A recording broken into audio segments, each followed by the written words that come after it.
The Leafs have been doing some things, changing some things. The most recent of these are, of course, the Nick Robertson, the Jani Hakanpaa signing, as well as Max Pacioretty being signed to a PTO. The Leafs are doing all they can to make sure they have the best team possible heading into the season, but they are up against the salary cap. How will these additions impact the team in the upcoming season, and will it be enough for the Leafs to find greater success? My head spinning, hearts racing, knowing that you could give me a call. Are they awake at night?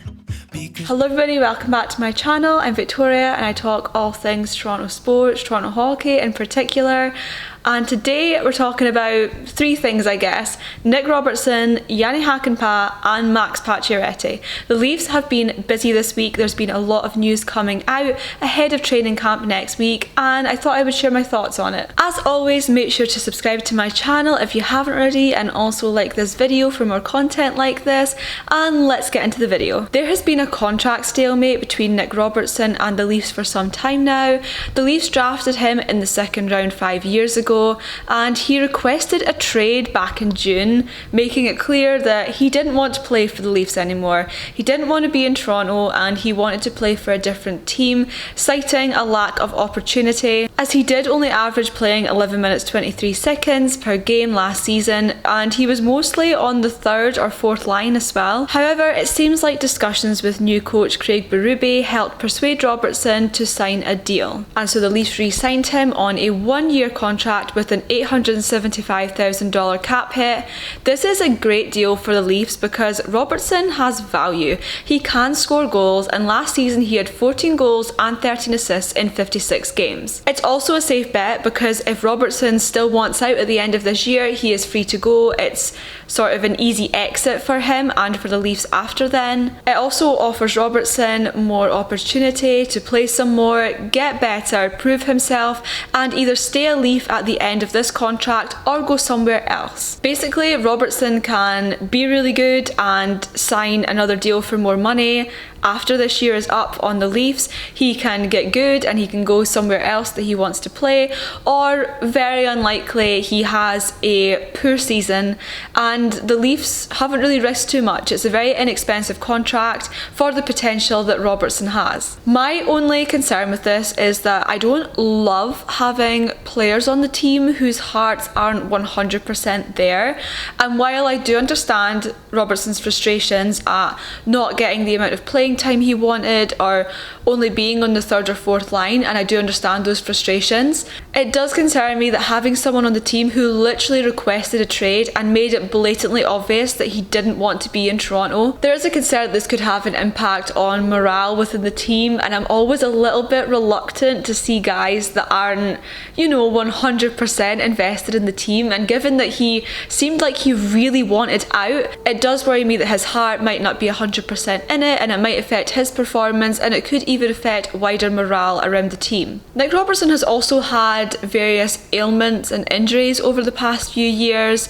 so that potentially could impact his performance as well, but given the money involved and given that it's only 1 year, there is very little risk involved for the Leafs. Robertson can also be really useful playing on that left wing where the Leafs really need some extra support right now, and it really gives him the opportunity to have more ice time and be further up the lineup, which is what he wanted in the first place. Less than $1 million for a guy who can potentially score up to 20 goals and who has been really looking for an opportunity to prove himself is a bargain in my opinion. Robertson really has to take this opportunity now, and from training camp into the regular season he has to be going full throttle, and I want to see him giving it his best shot, and I think he has so much potential that it could turn out really good for the Leafs and he could be a great asset for them this year. It's nice to see that this long ongoing stalemate is finally over. It definitely seemed to be more of an issue between Robertson and Sheldon Keefe, and I was confused why when Craig Berube came in that things hadn't changed, but now they have, and I'm really excited to see it. I think Nick Robertson could have a really good season ahead of him, and I'm so excited to see what he can do for this team. So as I said, the Leafs have been busy this off-season. This week the Leafs also announced that they have signed Jani Hakanpaa to a 1-year contract worth $1.47 million. The 32-year-old is a big 6'7", 225-pound defenseman. He recorded 2 goals and 12 points in 64 games with the Dallas Stars last season, We have been waiting 2 months for this. As far back as July 1st at free agency, it was reported that the Leafs had agreed on a 2-year $3 million contract with Hakanpaa.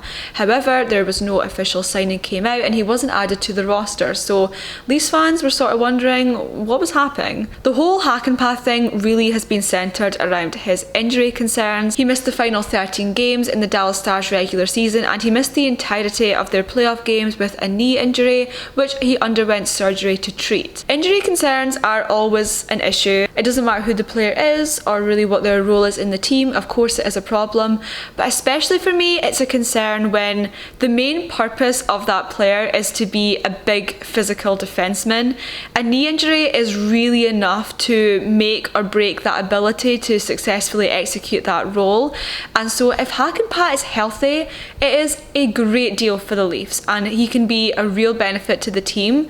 The concern is, will he even be fit enough to play? He would be great on the penalty kill as well, something that Leafs could really do with, but again, it all completely rests on him staying healthy. I'm glad to see that the original reporting of it being 2 years is no longer and it's only a 1-year contract deal, because again, same with the Robertson thing, it limits the risk. Only in this case it's not so much to do with execution and potential, it's much more to do with, will he stay healthy? Can he get healthy in the first place and can he stay that way for most of the season? As we all know, it's in the postseason that the Leafs really need a player like this involved, and so even if he were healthy for the first part of the regular season, but as the season went on he was worn down really easily and he wasn't playing in the postseason, I would say that that's not a good fit for this team.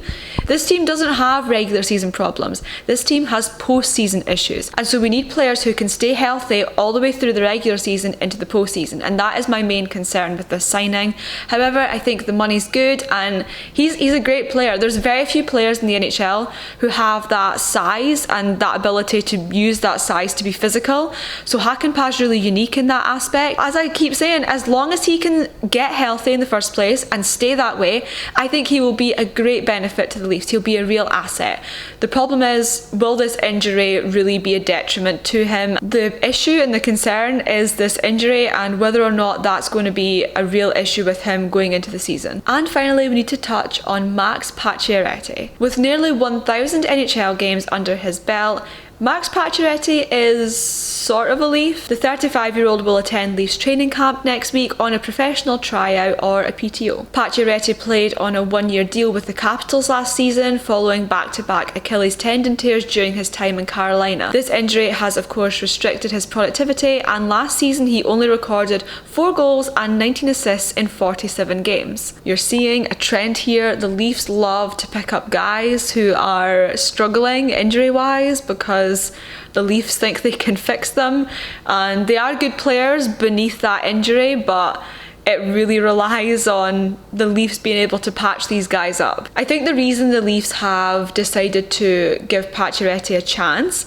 is because the weakest part of the Leafs roster is arguably on the left wing. He could really bolster this area, and so this is why probably the Leafs have decided to give him this chance to prove his health really more than his ability. Although at 35 he is definitely getting older and will definitely not be anywhere near the peak that he was previously, but I don't think that's what the Leafs are going for here. They're definitely looking to just improve an area of weakness on that left wing. Jonas Siegel for The Athletic stated that the only players with more goals than Pacioretty's 303 from the 2011-12 season to the end of the 2021-2022 season were Ovechkin, Stamkos, Tavares, Kane, Marchand and Pavelski.